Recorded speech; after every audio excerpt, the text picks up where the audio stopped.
এই যে শুনছো? তোমাকেই বলছি, আমাদের চ্যানেলটি সাবস্ক্রাইব করে দাও না প্লিজ।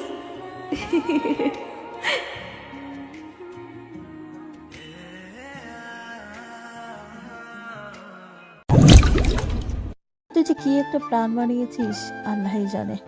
কোনো সমস্যা হবে না আম্মু, তুমি নিচে যাও তো। এরপর আম্মু নিচে চলে গেল আর আমি তাড়াতাড়ি রেডি হয়ে নিলাম। আসলে আমি আর শিমলা অনেক আগেই প্ল্যান করেছিলাম যে আমাদের যখন বিয়ে হবে তখন আমি নীল একটা পাঞ্জাবি আর শিমলা নীল একটা শাড়ি পরে আসবে, আর এইভাবেই আমরা বিয়ে করব। তাই আম্মুর আনা শেরওয়ানিটা আর পরলাম না। এরপর আমি রাফিকে ফোন দিলাম, কই তোরা? এই তো ভাই, আমরা গাড়িতে প্রায় চলে এসেছি। বুঝলাম, কিন্তু তুই এমন ফিস করে কথা বলতেছিস কেন? আরে ভাই, পাশে শিমলা আছে, যদি বোঝা যায় তোর সাথে কথা বলতেছি তাহলে তাহলে সন্দেহ করবে। রাখ তাহলে।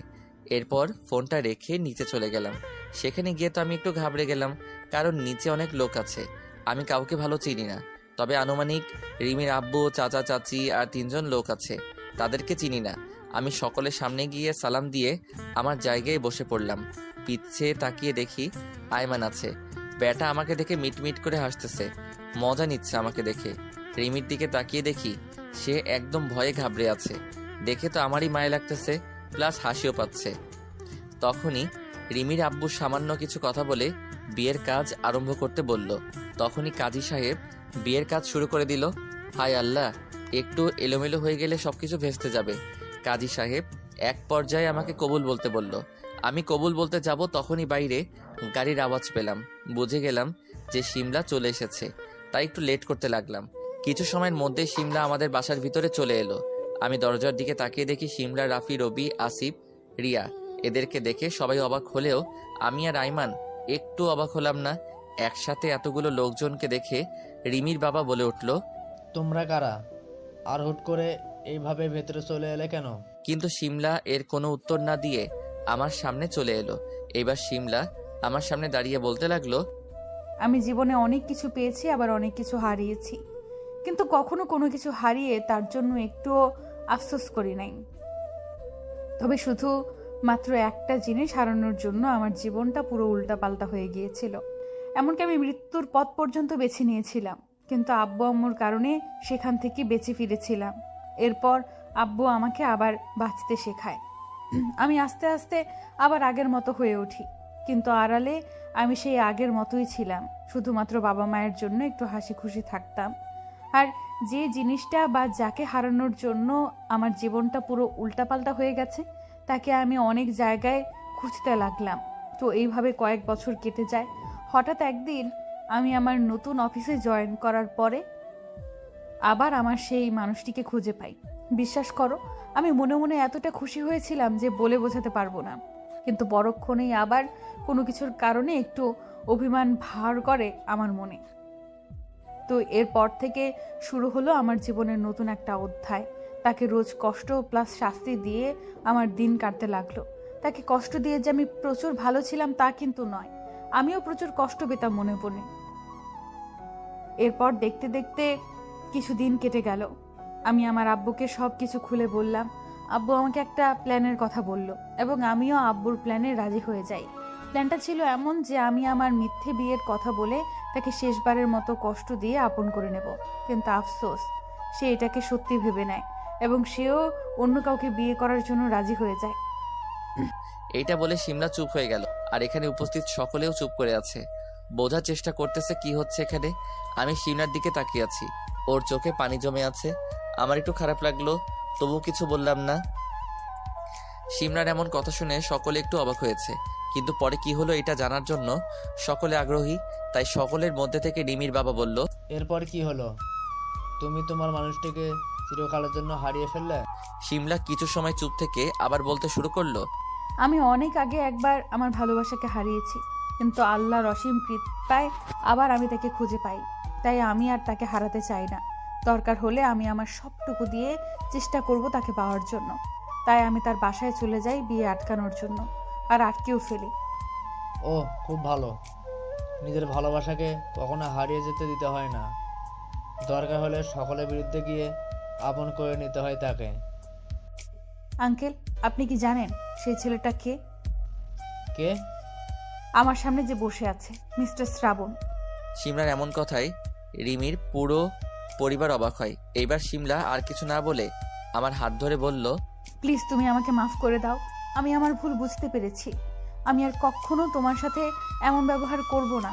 আর আমি জানি তুমিও আমাকে ভালোবাসো, তাই প্লিজ আমাকে ফিরিয়ে দিও না। আমি কিছু জানি না, আম্মু যেটা বলবে আমি তাই করব। এরপর সাথে সাথে সিমলা আমার আম্মুর কাছে চলে গেল। আম্মুর পা জড়িয়ে ধরে বলল, আন্টি প্লিজ আমাকে মাফ করে দেন। আমি আপনার ছেলের সাথে অনেক খারাপ ব্যবহার করেছি, কিন্তু বিশ্বাস করুন আমি ওকে আমার নিজের থেকেও বেশি ভালোবাসি। সিমলার এমন কাণ্ড দেখে বাসার সকলে অনেক অবাক হয়। আম্মু সাথে সাথে সিমলাকে নিচ থেকে তুলে বলে, এই মেয়ে, তুমি কি পাগল হলে নাকি? এমন কাণ্ড কি করে? তুমি একটা কোম্পানির মালিক, তোমার এমন আচরণ মানায় না। আন্টি, কিন্তু আমার ভালোবাসার থেকে কোনো কিছুই বড় না। আর আমার ভালোবাসা পাওয়ার জন্য আমি সব কিছু করতে পারি। এবার আম্মু আমার প্ল্যান অনুযায়ী বলল, যদি রিমির পরিবার এটাও মেনে নিতে পারে তাহলে আমার কোনো সমস্যা নেই। আম্মুর এমন কথায় সিমলা অনেক খুশি হয়। সিমলা এরপর রিমির আব্বুর কাছে চলে যায়। রিমির আব্বুর কাছে গিয়ে অনেক কান্নাকাটি করে, অনেক অনুরোধ করে, কিন্তু কোনো কিছুতেই কাজ হচ্ছে না। রিমির আব্বু কোনো মতেই তার মেয়ের জায়গায় অন্য কাউকে দিতে রাজি না। আমি মনে মনে ভাবতেছি এইবার সিমলার কি হবে। সিমলা যদি রিমির আব্বুকে কনভিন্স করতে না পারে তাহলে তো সবকিছু শেষ। তখনই সিমলা বলল, আঙ্কেল, আমি আপনাকে অনেকভাবে অনুরোধ করলাম, কিন্তু কোনো কিছুতেই আপনি রাজি নন। আর সবচেয়ে বড় কথা, আপনিই তো বলেছিলেন যে ভালোবাসা পাওয়ার জন্য সবটুকু দিয়ে চেষ্টা করতে। আর এখন আপনি এটা বলতেছেন। এটা বলার পরেও রিমির আব্বু কিছু বলল না। তাই সিমলা আর কোনো কিছু না বলে আমাদের বাসার বাইরে চলে গেল। সবাই অবাক হয়ে আছে, আসলে মেয়েটা কি করতে চাচ্ছে। পুরো বাসা স্তব্ধ হয়ে আছে, কেউ কোনো কথা বলতেছে না। প্রায় 2 মিনিট পরে সিমলা তার হাতে করে একটা ছুরি আর একটা খাতা নিয়ে এসেছে। কেউ কিছু বুঝতেছে না আসলে সিমলা কি করতে চাচ্ছে। তখনই সিমলা তার গলায় ছুরি ধরে বলল, রাফি ভাইয়া, তুমি খাতায় একটা সুইসাইড নোট লেখো। পুলিশ আসলে এটা তাদের কাছে দিয়ে দেবে। খাতায় লিখবে যে আমি মরতে চাই না, কিন্তু আমাকে সুইসাইড করতে বাধ্য করেছে এই লোকটা, রিমির আব্বুকে দেখিয়ে। সকলের নাম উল্লেখ করে দিও যাতে সবগুলোর পুলিশে ধরে। এইবার এখানে উপস্থিত সকলে বিষয়টি বুঝতে পারে যে সিমলা কি করতে চাইতেছে। তাই রমির আব্বু সাথে সাথে সিমলার কাছে চলে যায় আর বলে, এই মেয়ে থামো থামো, এটা তুমি কি করতে চাইতেছো? তোমার মৃত্যুর ভয় নেই? ওই যে আগেই বলেছিলাম আমার মৃত্যুর ভয় নেই। আগে একটা বার চেষ্টা করেছিলাম, আমি মারা গেলে আপনাদেরকে নিয়ে মরবো। আগে বলেছি রিমির পরিবারে অনেক সমস্যা আছে আর রিমির আব্বু অনেক ঝামেলায় আছে। আর এখন যদি তার উপরে পুলিশ কেস হয় তাহলে আর বের হতে পারবে না এর ভিতর থেকে। তাই রিমির বাবা কিছু সময় ভেবে বলে, আচ্ছা সমস্যা নেই, তুমি শ্রাবণকে বিয়ে করো। এই কথা শুনে বাসার সকলে প্রায় অনেক খুশি হয়ে যায়, শুধু রবি আর রিমি বাদে।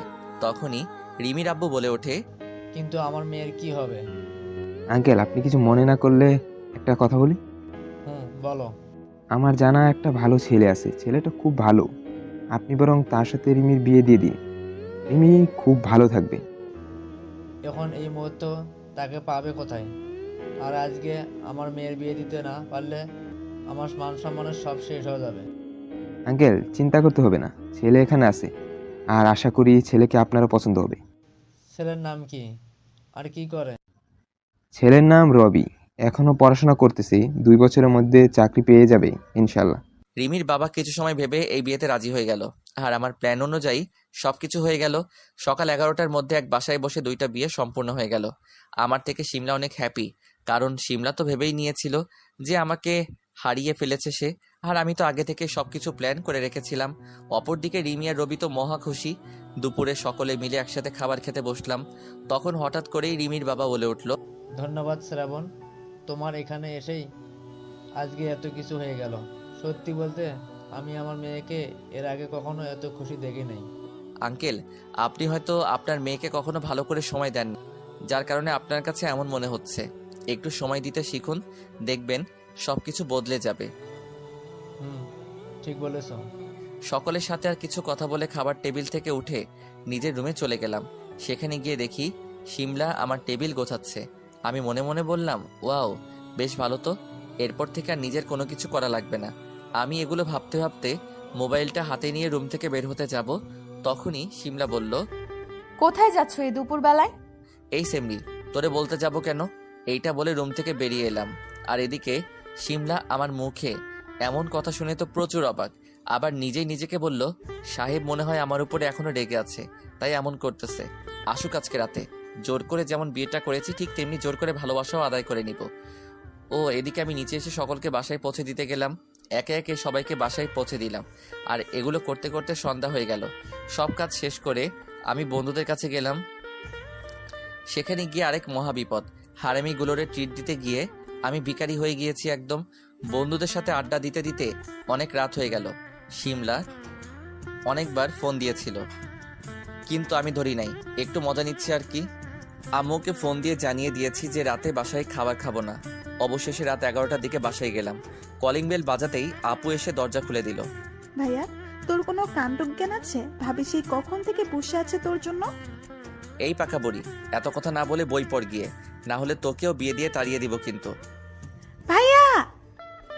আমি এক দৌড়ে আমার রুমে চলে এলাম। কিন্তু আমার রুমে এসে তো আমি প্রচণ্ড অবাক হলাম। আমার রুমে এটা কে? মানুষ এত সুন্দর হয় কি করে? শিমলা একটা কালো শাড়ি পরে আয়নার সামনে বসে আছে, হয়তো সাজুগুজু করতেছে। আমি আর দেরি না করে দরজাটা লাগিয়ে শিমলাকে পিছন থেকে জড়িয়ে ধরলাম। শিমলা একটু ভয় পেয়ে গেল। ওয়াও, কি নরম, পুরো তুলার মতো। এই শয়তান, ছাড় আমাকে। তুই আস্ত একটা শয়তান। সারাদিনে কোনো খোঁজ নাই, আর এখন রাতে এসে জড়িয়ে ধরতেছে। উফ, দিনের বেলায় থেকে কি করতাম? এগুলো কি দিনের বেলায় করে নাকি? ছি ছি ছি, তোমার মুখে কি কিছুই আটকায় না? নিজের বউয়ের কাছে আবার কিসের লজ্জা? এইটা বলে শিমলাকে কোলে তুলে বিছানায় নিয়ে এলাম। এরপর আমি যখন শিমলার ঠোঁট আর আমার ঠোঁট এক করতে যাব, তখনই সেমনি বাধা দিল আর বলল, এই দাঁড়াও, তুমি এগুলো করার আগে আমাকে কিছু প্রশ্নের উত্তর দাও। দূর, ভাল লাগে না। কি প্রশ্ন বল তাড়াতাড়ি। তুমি তো আমাকে ভালোবাসতে, তাহলে কেন এই রিমিকে বিয়ে করতে যাচ্ছিলে? এগুলো সব আমার প্ল্যান ছিল। মানে? এরপর শিমলাকে সব খুলে বললাম। ওরে শয়তান, আর এইসব কিছুর পেছনে তাহলে রাফি ভাইয়াও আছে? সবগুলোর দেখে নেব। রাখো তোমার রাফি ফাফি, গড়িতে তাকিয়ে দেখো, রাত 12টা বাজে। এখন খেলাধুলা শুরু না করলে রাউন্ড শেষ হতে হতেই সকাল হয়ে যাবে। কুত্তা, তুই কোনোদিনও ভালো হবি না নাকি? শিমলাকে আর কিছু বলতে না করে আমার আর শিমলার ঠোঁট এক করে দিলাম। শিমলা চোখ বড় বড় করে আমার দিকে তাকালো। প্রায় 5 মিনিট পরে ছেড়ে দিলাম। শিমলা ছাড়া পেয়ে বলল, ওই, আমাকে মেরে ফেলবি নাকি? আমি এত কিছু না শুনে আবার শিমলার ঠোঁটে জায়গা করে নিলাম। এরপর ম্যাচের বাকি অংশ শুরু হবে। তার আগে সকলে ভালো থাকবেন, সুস্থ থাকবেন। ওকে, বাই। এইভাবে শেষ হলো আরেকটা ভালোবাসার গল্প। সরি, একটা না, একই দিনে মিলিত হলো 2টা ভালোবাসা। এরপর থেকে খুব ভালোভাবে দিন কাটাতে লাগলো শ্রাবণ এবং শিমলা, আর অপরদিকে রবি এবং রিমি।